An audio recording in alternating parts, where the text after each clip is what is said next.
Pete Doherty confessed he really didn't like the way Kate Moss repeatedly demanded fizzy drinks from her assistants whenever she woke up. The recovered rocker gave Louis Theroux a guided tour of his home as his latest installment of his interviews, and it didn't take long for the subject of his ex to come up. Former Libertines star Pete discussed his relationships and hookups that made headlines back in the day, from Kate to Big Brother star Nikki Graham and even his good friend Amy Winehouse. The former supermodel stole focus, and he even admitted he still owns one of her personalized designer suitcase some 16 years after their split. Louis went to his quaint residence in the small town of Doherty in rural France for his new BBC series Tonight, and viewers got to hear what he really didn't like about his former flame. Pete met Kate at her 31st birthday party in 2005 and they planned to marry in the summer of 2007, but the couple called it off months before.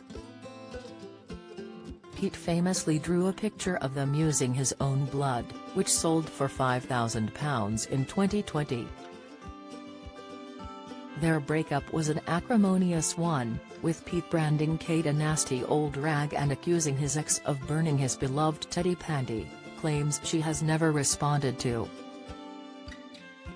He had another pop at her tonight, he revealing he still owns one of Kate's personalized suitcases by British luxury brand Asbury. The brown leather case featured the words, "Kate Moss, do not touch," and there was also an old photo of him posing alongside a collage of Kate at the National Portrait Gallery. "It's an old suitcase that had loads of stuff in it.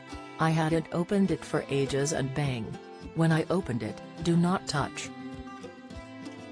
You're starting to make me look like I've got this locker full of Kate Moss memories or something," he joked to Louis. "That's complete chance."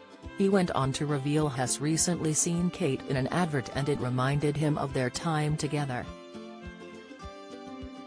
The star went on, "I saw her in a Coca-Cola ad the other day. That's what she'd say in the morning," to her assistant, "and then I learnt Donald Trump does the same thing and it put me off a bit." Louis then asked, "What, drinking Coke?" Pete told him, "Well, ordering it from her assistant all the time."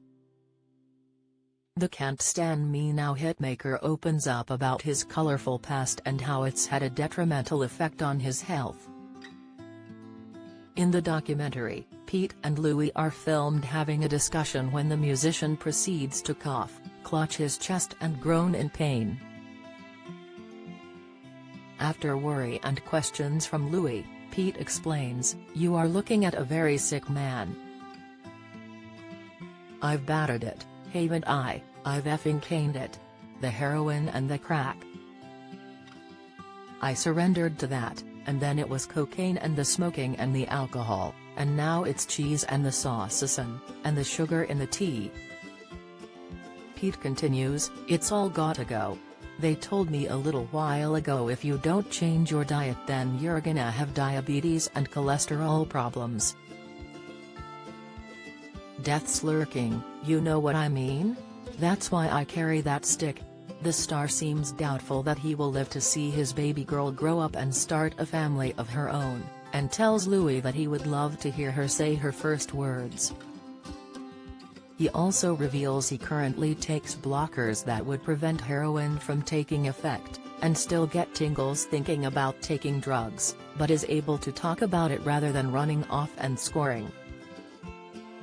The singer has been mostly clean since late 2019, and credits musician Frederick Lowe for lifting him out of the darkness that may have otherwise consumed him again. Pete covered one of his songs, called In Utile or Dusage, which means useless and all used up, in early 2020 and really resonated with it. Follow Mirror Celebs on Snapchat, Instagram, Twitter, Facebook, YouTube and Threads.